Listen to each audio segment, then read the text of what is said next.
What's good, YouTube? My name is Bachez, and I'm an artist based in New York City, New York, and today we're just gonna talk. I feel like some of my favorite YouTubers have this ability to just talk into the microphone and talk, voicing over a video that they're playing. And I kind of want to do that. I kind of want to get some thoughts out there, have a video that sort of describes who I am on my channel. So this is that. The video that you are seeing is a study that I did before an oil painting, a larger oil painting project that I worked on. So maybe by the time you're seeing this, it's out. But if not, stay tuned. But yeah, I was just doing a quick, I think an hour long sort of color study and technique study of this beautiful picture that I took of my girlfriend. So let's get into it. Like how I always start off my videos, my name is Christian. I'm an artist. I was born and raised in New York City, New York, in the Lower East Side of Manhattan. So my art journey is a little different than I feel like most artists. I didn't enjoy art at all before, the pandemic 2020 when I was a freshman in college. I sort of always saw art as this stupid way of sort of talking about artifacts, essentially. And I just never understood going to a museum and seeing an abstract piece and, oh, I feel all these emotions and stuff. You know what I mean? So I got into art during the pandemic and I was watching a ton of YouTube, and I was also going on a bunch of walks around New York City. That's sort of what I did during the pandemic. I'd started bike riding and going on walks with my sister around empty Manhattan. And I think that was such a unique experience. But one thing that I really noticed was the amount of art in the streets sort of really flourished, right? From wheat paste to graffiti, it was just everywhere. And I that really drew me, and a lot of it was sort of political art aiming at sending a message, which I never realized. And I was also becoming very politically aware during this time. So all of it was sort of speaking to me. And lo and behold, I just started making art. I went to Michael's, bought some cheap brushes and oil paint, and acrylics, and just started painting and drawing a lot. So one thing that I realized immediately was there's a sort of financial barrier when it comes to art. Being able to buy canvases and paints and brushes and spray paint cans and caps, that all takes money.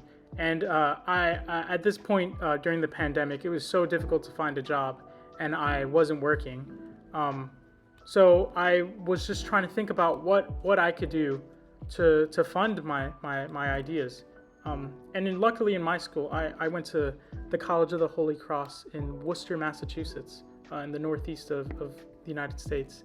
And there's so many opportunities I found to be able to fund my art. One of them being something called the Weiss Summer Research Program, and also another one called the Ignite Fund, which are basically, it's a set of funds that are set aside for student projects.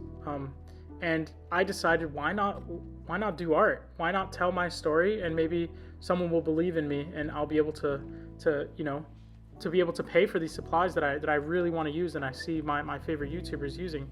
So that's what I did. I came up with the whole project.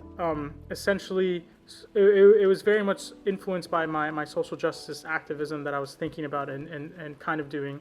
And it was to interview a bunch of people in the Worcester area and essentially make a project sort of introducing them to the Holy Cross community. And I was just really hungry for that project. And I ended up saying that, and I ended up doing a documentary, a website, the actual art piece, which ended up being a 6-foot by 6-foot piece, and also a fund at Greater Worcester Community Foundation to be able to donate to some of the organizations that I found were doing great.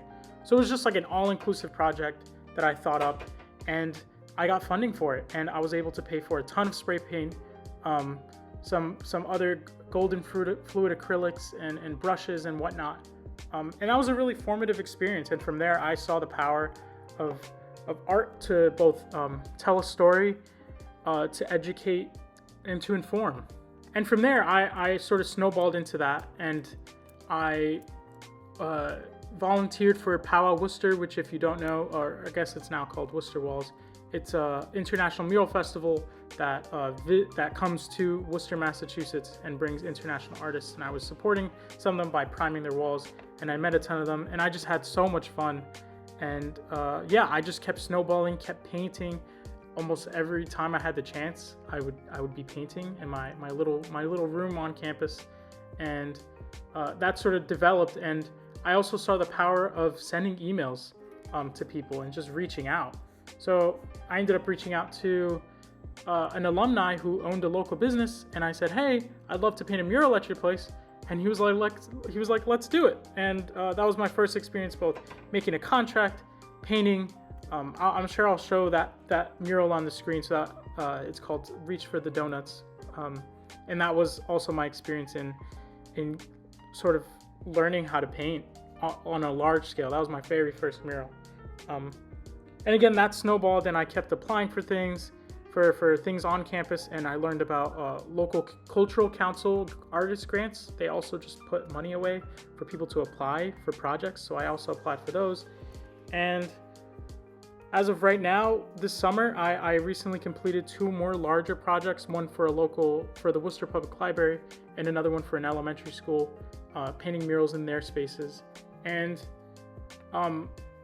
right now it is September 28th, 2023, and I'm just a full-time artist. I'm just always making stuff, painting commissions for people, developing my own craft, developing my own art, my own oil paintings, like the one you see right now.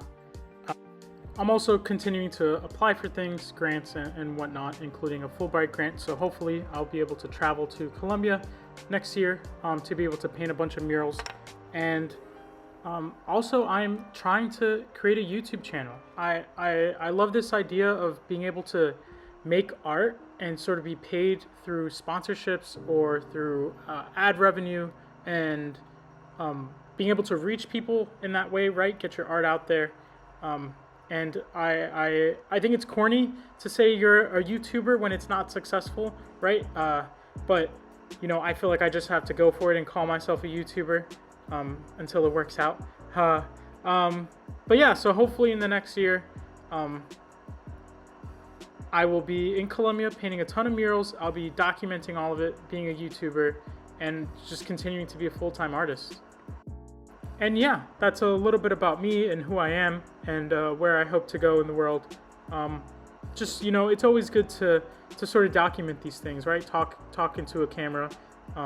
Maybe down the line in 10 years, when I'm a full-time artist, I'll look back at this video and laugh at just the silliness of maybe what I'm painting right now, or just things that I'm thinking about. Maybe I won't get the Fulbright, but I end up, you know, painting internationally regardless.